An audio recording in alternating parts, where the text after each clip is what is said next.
Quand on pense à John Lennon, on imagine des signes de paix, des protestations douces et l'espoir onirique d'Imagine. On se souvient de lui comme de la voix de l'amour, de l'unité et de l'éveil spirituel. Mais derrière les lunettes rondes et les idéaux apaisés vivait un homme à la langue acérée et à l'honnêteté brutale, capable de blesser plus profondément que n'importe quelle mélodie. Lennon ne se contentait pas de défier le monde, il défiait aussi les musiciens qui l'entouraient, et parfois, il les détruisait par ses mots. Ce soir, nous dévoilons les 6 groupes que John Lennon méprisait en silence, en public et avec douleur. Et la vérité derrière ces rancunes est bien plus sombre que ce que la plupart des fans ont jamais imaginé. The Monkees, un groupe fait d'illusions. Tout en bas de la liste personnelle de John Lennon se trouvaient les Monkees, mais cette position n'impliquait ni retenue ni indifférence. Pour Lennon, ils incarnaient un cauchemar imminent sur l'avenir du rock. Un avenir où l'image compterait plus que l'intention, et où l'authenticité pourrait être fabriquée dans une salle de réunion. Lorsque les Monkees explosèrent en popularité aux États-Unis et, pendant un bref et inconfortable moment, rivalisèrent avec les Beatles dans les classements, Lennon n'y vit pas une compétition. Il y vit une contamination. À ses yeux, il n'était pas un groupe forgé par la faim partagée ou le conflit créatif, mais un concept télévisuel soigneusement assemblé, conçu pour imiter la lutte sans jamais l'avoir vécue. À mesure que les comparaisons médiatiques inondaient les magazines et les radios à la fin des années 60, la frustration de Lennon devint ouvertement venimeuse. Il aurait déclaré à des journalistes que les Monkees étaient à peu près aussi réels qu'un personnage de dessin animé, une remarque qui en disait bien plus sur les peurs de Lennon que sur leur talent. Ce qui le mettait en rage n'était pas seulement leur succès dans les charts. C'était l'idée que le public ne se souciait plus de la manière dont la musique était créée, mais seulement de la façon dont elle était emballée. Lennon avait passé des années à tenter d'échapper à l'image d'un produit, résistant à la machine de la célébrité qui cherchait à le réduire à un symbole. Voir un groupe ouvertement conçu comme un produit être adopté par le même public lui donnait le sentiment d'une trahison. Cette tension déborda dans les rencontres personnelles. Lorsque le guitariste des Monkees, Michael Nesmith, visita une séance d'enregistrement des Beatles, l'atmosphère se serait glacée. Des témoins en studio se souvenaient que Lennon ne faisait aucun effort pour dissimuler son mépris. Il jouait volontairement des passages de guitare abrasifs, cassait l'ambiance par le sarcasme et lançait des remarques acerbes sur la façon dont les vrais musiciens se comportaient en studio. Le message était clair. Cet espace se mérite, il n'est pas attribué. Pour Lennon, le studio n'était pas simplement un lieu de travail, c'était un champ de bataille où les idées étaient déconstruites, reconstruites et mises à l'épreuve sous pression. Ceux qui, selon lui, n'avaient pas payé ce prix n'y avaient pas leur place. Pourtant, sous la cruauté se cachait une vérité plus discrète et plus dérangeante. Des années plus tard, dans l'intimité, Lennon admit qu'il appréciait en réalité plusieurs chansons des Monkees. Cette confession transforma la querelle en quelque chose de plus tragique que de simplement arrogant. Lennon n'était pas incapable de plaisir. Il était prisonnier du personnage qu'il avait lui-même créé. Reconnaître publiquement une admiration aurait brouillé la ligne qu'il tentait désespérément de tracer entre authenticité et illusion. Une ligne qui, une fois franchie, menaçait toute la structure morale sur laquelle il s'appuyait pour justifier sa propre souffrance et son sérieux artistique. En ce sens, les Monkees devinrent bien plus qu'un simple groupe rival. Ils furent un miroir reflétant l'angoisse la plus profonde de Lennon. L'idée que la sincérité elle-même pouvait être reproduite, produite en masse et vendue sans douleur. Il représentait un avenir où la lutte devenait facultative et où l'image suffisait. Lennon ne les détestait pas parce qu'ils manquaient de talent. Il les détestait parce qu'ils suggéraient que tout ce qu'il avait enduré n'était peut-être pas nécessaire. Cette peur persista longtemps, après que les classements eurent changé et que les gros titres se furent dissipés. Elle durcit la vision du monde de Lennon, affûta ses critiques et façonna chaque querelle qui suivit. Les Monkees ne furent que le premier rappel que l'illusion contre laquelle ils se battaient était en train de gagner, et cette prise de conscience le hanta plus que n'importe quelle rivalité. The Rolling Stones, deux amis qui n'ont jamais rattrapé leur retard. Si les Monkees représentaient tout ce que John Lennon rejetait dans la célébrité fabriquée, les Rolling Stones incarnèrent quelque chose de bien plus personnel, une rivalité qui refusa toujours de rester amicale. Aux yeux du public, les Beatles et les Stones étaient des frères d'armes, les symboles d'une invasion britannique qui avait bouleversé la musique populaire. Mais derrière les portes closes, la patience de Lennon envers les Stones s'amenuisait d'année en année. Au début, Lennon les avait aidés, il leur avait offert des chansons, du soutien et une crédibilité précieuse. Mais à mesure que les deux groupes grandissaient, Lennon commença à percevoir un schéma qui le frustrait profondément. Là où il pensait que les Beatles se détruisaient sans cesse pour reconstruire leur son, il avait le sentiment que les Stones restaient immobiles, polissant une image au lieu de repousser les limites. Pour Lennon, évoluer, c'était survivre. Se répéter, c'était mourir. À l'époque des sessions du White Album, Lennon aurait confié à des proches que Mick Jagger était un interprète brillant mais un preneur de risques superficiels. Il admirait ses instincts sur scène, tout en rejetant la musique des Stones comme étant réactionnaire plutôt que visionnaire. Lennon aurait même demandé, à moitié sur le ton de la plaisanterie et à moitié sérieusement, où se trouvait l'équivalent de Strawberry Fields chez les Stones, une chanson capable de démonter l'ego plutôt que de l'amplifier. La tension atteignit son apogée lors d'une célèbre altercation en coulisses liée à un événement rock télévisé où l'alcool et l'ego s'entrechoquèrent. Selon des témoins, Lennon se moqua directement de Jagger, suggérant que tous les déhanchements du monde ne pouvaient masquer le fait que les Stones se nourrissaient encore d'idées que les Beatles avaient déjà laissées derrière eux. Jagger, peu enclin à battre en retraite, répliqua par une remarque qui toucha une corde sensible chez Lennon, remettant en question sa capacité à savoir qui il était en train de devenir. Ce qui rend cette querelle tragique plutôt que mesquine réside dans sa charge émotionnelle. Lennon ne se contentait pas de ne pas aimer les Stones, il était déçu par eux. À ses yeux, ils avaient le talent pour aller plus loin, mais avaient choisi le confort. Or, pour Lennon, le confort était l'ennemi. Il croyait que la musique devait être dangereuse, même pour ceux qui la créent. Et pourtant, vers la fin de sa vie, Lennon s'adoucit.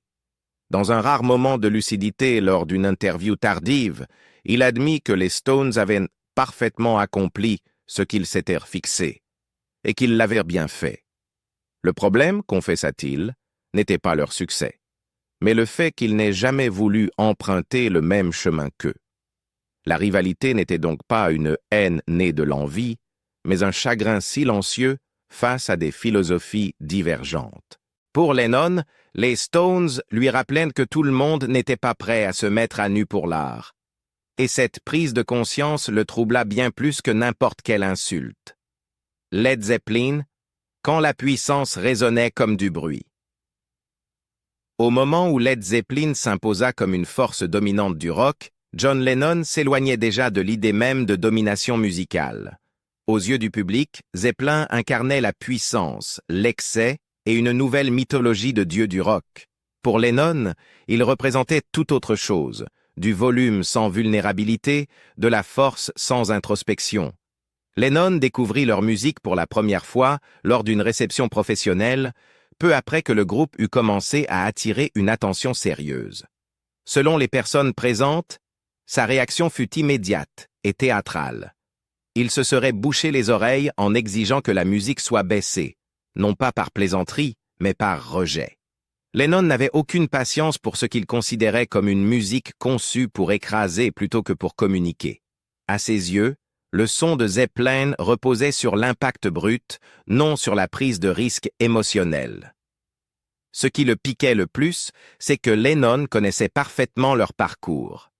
Il était conscient du passé de Jimmy Page comme musicien de studio extrêmement talentueux. Plutôt que d'admirer sa transformation en chef de groupe, Lennon la qualifiait de surcompensation, un artisan se déguisant en prophète. Il aurait un jour déclaré que Page aurait dû rester à sa place, à jouer sur les chansons des autres, au lieu de prétendre réinventer le rock. Le mépris de Lennon s'étendait également au chanteur de Zeppelin, Robert Plant. Il trouvait ses paroles vagues et théâtrales, décrivant son chant comme un charabia mystique hurlé plutôt que ressenti. Pour Lennon, l'ambiguïté n'avait de valeur que lorsqu'elle naissait de l'honnêteté. Lorsqu'elle provenait de la fantaisie, il la voyait comme un raccourci. Sa réaction face à Stairway to Heaven devint tristement célèbre parmi ses proches. Alors que la chanson était traitée comme sacrée par les programmateurs radio et les fans, Lennon ne la supportait pas. Il se moquait de sa durée, de son symbolisme et de sa structure, affirmant un jour qu'elle ressemblait à de la prétention étirée bien au-delà de sa valeur émotionnelle. Pour Lennon, 8 minutes de suggestion spirituelle ne signifiaient rien sans quelque chose de réel qui saigne en dessous. Et pourtant, c'est ici que surgit la contradiction. Malgré ses critiques acerbes, Lennon reconnaissait en privé l'intelligence de Zeppelin, non sur le plan artistique, mais stratégique. Il constatait qu'ils avaient maîtrisé le côté commercial du rock, gagnant énormément d'argent tout en conservant le contrôle de leur image. Dans un rare moment de franchise, Lennon admit qu'il y avait là quelque chose à apprendre, même s'il n'avait aucune envie de les imiter. Cette contradiction révèle la vérité plus profonde qui se cache derrière le mépris de Lennon. Il n'était pas menacé par le succès de Zeppelin. Il était troublé par la facilité avec laquelle la puissance pouvait remplacer le sens. Pour Lennon, la musique devait exposer l'artiste. Zeppelin, à ses yeux, avait plutôt construit une forteresse.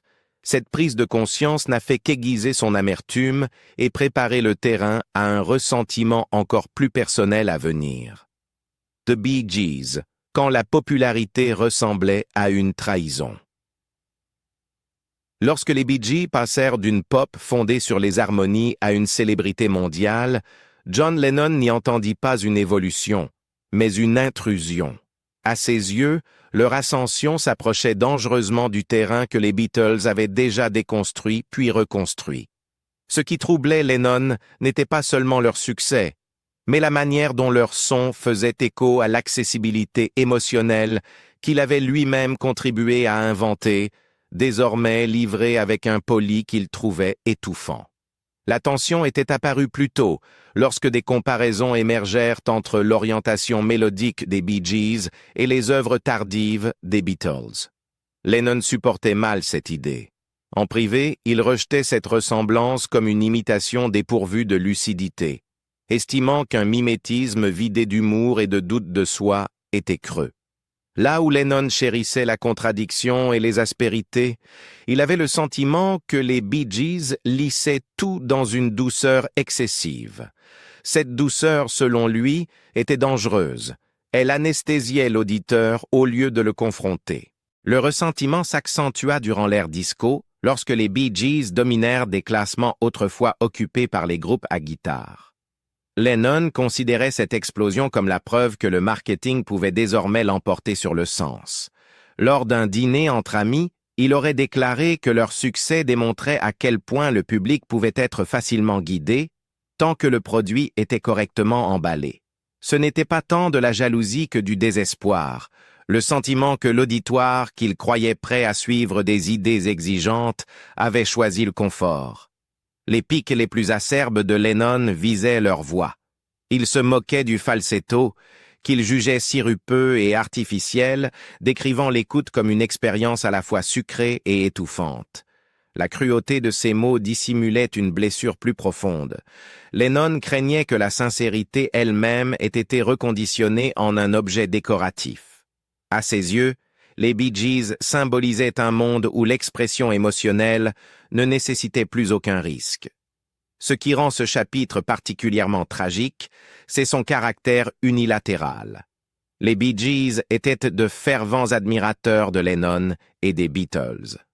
Des années plus tard, Maurice Gibb avoua que découvrir les propos de Lennon lui avait brisé le cœur. Lennon était leur héros, la raison même pour laquelle il croyait que la pop pouvait porter une véritable profondeur. Cette admiration ne fut jamais rendue publiquement. Dans cette querelle, Lennon n'attaquait pas de simples rivaux. Il pleurait la perte de contrôle sur le langage musical qu'il avait contribué à créer. Les Bee Gees ne lui avaient pas volé son héritage. Ils l'avaient reçu sous une forme qu'il ne reconnaissait plus. Et cette prise de conscience le rendit plus furieux que n'importe quelle insulte. Cette colère, cependant, allait bientôt se retourner contre lui-même, dirigé vers un groupe né de la fracture la plus douloureuse de toutes. Wings. Quand la rivalité devint une blessure. Rien de ce que John Lennon a dit sur un autre groupe n'a été aussi douloureux que ses propos sur Wings. Il ne s'agissait pas d'une critique distante. C'était une colère dirigée contre quelqu'un qu'il avait autrefois connu mieux que quiconque. Lorsque Paul McCartney forma Wings après l'effondrement des Beatles, Lennon n'y entendit pas un nouveau départ. Il y entendit un abandon déguisé en optimisme. L'hostilité apparut presque immédiatement. Lorsque Wings publia ses premiers morceaux, Lennon réagit, dit-on avec fureur plutôt qu'avec analyse. Selon des proches, il lança un disque à travers la pièce et balaya la musique comme une suite de gestes creux, des slogans politiques sans compréhension, des mélodies sans conviction. Ce qui blessait Lennon n'était pas le son en lui-même, mais ce qu'il représentait. Paul avançant sans lui, reconstruisant une carrière tandis que Lennon était encore en train de démanteler sa propre identité. En public, Lennon se montra impitoyable. Dans ses interviews, il présenta Wings comme la preuve que McCartney ne pouvait survivre artistiquement sans l'attention qu'il partageait autrefois. Il se moqua du nom du groupe, de sa formation et de son succès, le réduisant à un projet de vanité alimenté par l'argent plutôt que par la nécessité. Dans ses moments les plus cruels, Lennon suggéra que McCartney vivait d'émotions empruntées, recyclant le passé tout en prétendant faire du neuf. À mesure que Wings remplissait les stades et grimpait dans les classements, le ressentiment de Lennon se durcit.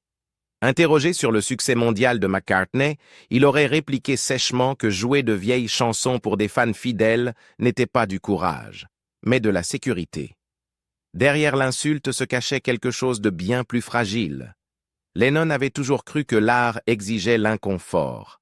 Voir Paul s'épanouir dans la stabilité ressemblait à un rejet de cette conviction, et peut-être à un rejet de Lennon lui-même. En privé, la réalité était plus complexe. Durant sa période avec May Pang, Lennon confia des moments de tristesse qui n'atteignirent jamais la presse.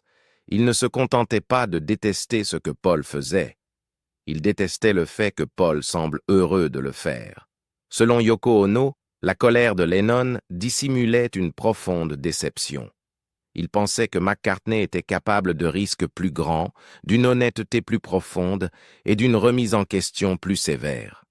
Le voir choisir la mélodie plutôt que la confrontation lui semblait trahir tout ce qu'il s'était autrefois poussé à devenir l'un l'autre. C'est ce qui rendait Wings différent de tous les autres groupes sur la liste de Lennon. Les Monkees l'agaçaient, les Stones le frustraient, Zeppelin le repoussait, les Bee Gees le troublaient. Wings, eux, le blessaient. Ils existaient comme la preuve vivante que le partenariat dont ils dépendaient n'avait plus besoin de lui pour survivre. Et pourtant, même dans sa virulence la plus extrême, Lennon ne parvint jamais à rompre complètement le lien. Il écoutait, il réagissait, il s'en souciait. C'est pourquoi le dernier groupe de cette liste, celui que Lennon méprisait le plus, n'était pas un rival, mais le reflet de lui-même. The Beatles, quand John Lennon se retourna contre lui-même. Dans le retournement le plus douloureux de tous, le groupe que John Lennon méprisait le plus était les Beatles. Le groupe même qui l'avait rendu immortel. Il ne s'agissait pas d'un choc destiné à provoquer. C'était la confession d'un homme qui se sentait prisonnier de sa propre légende. Dans ces dernières années, Lennon ne voyait plus les Beatles comme un triomphe. Il les voyait comme une cage. À mesure que la Beatlemania se transformait en mythe mondial, Lennon avait le sentiment que son identité se rétrécissait. Les foules hurlantes, l'image figée, l'obligation d'être éternellement John le Beatle commencèrent à l'étouffer. Dans les interviews suivant la séparation, il s'exprimait avec une amertume saisissante, qualifiant les Beatles de plus grands pièges de sa vie. Pour Lennon, le groupe l'avait figé dans le temps, symbole souriant de la jeunesse, tandis que lui vieillissait, doutait et se désagrégeait intérieurement. Ce ressentiment s'intensifia au début des années 70, lorsque la nostalgie prit une ampleur incontrôlable. Les groupes hommages se multiplièrent. Les anciennes chansons furent traitées comme des reliques sacrées. Lorsqu'une production de Broadway fondée sur la mythologie des Beatles connut un immense succès, Lennon entra, dit-on, dans une rage noire, accusant le monde de transformer le groupe en pièce de musée sans vie. Il se sentait effacé par son propre passé, réduit à une caricature qu'il ne reconnaissait plus. Ce qui troublait le plus Lennon n'était pas la musique elle-même, mais ce qu'elle représentait. Les Beatles étaient devenus une identité contrôlée par les autres. Les intervieweurs voulaient des anecdotes des années 60. Les fans réclamaient les anciennes chansons. Lennon, lui, voulait parler de ce qu'il était en train de devenir, pas de ce qu'il avait été. Ses proches racontaient combien il devenait tendu lorsque les conversations se tournaient vers le passé, comme si chaque mention des Beatles l'éloignait un peu plus de lui-même. Même en studio, Lennon traça une limite. Lorsqu'il travaillait sur ses derniers enregistrements, il refusa de revisiter le répertoire des Beatles, affirmant qu'il avait passé des années à tenter d'échapper à cette version de lui-même. À ses yeux, revenir en arrière signifiait capituler. Cela revenait à admettre que la quête d'un moi authentique avait échoué. Et pourtant, dans ces derniers mois, quelque chose s'adoucit. Lors de rares moments de réflexion, Lennon reconnut que la musique comptait. Il avoua une forme de fierté, non pour la célébrité, mais pour l'honnêteté qui parvenait parfois à percer à travers la machine. Il ne rejetait pas les Beatles parce qu'ils étaient faux. Il les rejetait parce qu'ils étaient inachevés, parce qu'ils ne capturaient qu'une partie de ce qu'il était. C'était là le conflit le plus profond de Lennon. Il voulait être rappelé mais pas emprisonné par la mémoire. Il voulait être aimé, mais pas simplifié. Au final, le groupe contre lequel il se battit le plus farouchement fut celui qui refusait de le laisser changer. John Lennon passa sa vie à exiger l'honnêteté, de la musique, des autres et de lui-même. Ses rancunes ne concernaient jamais seulement le son ou le succès, mais la peur, l'identité et le prix à payer pour rester vrai dans un monde qui récompense le confort. Alors voici une question simple. Pensez-vous que Lennon était d'une honnêteté brutale ou profondément blessé? Si cette histoire vous a fait le voir autrement, aimez cette vidéo, abonnez-vous pour découvrir d'autres récits musicaux méconnus et activez la cloche pour ne rien manquer de la prochaine plongée.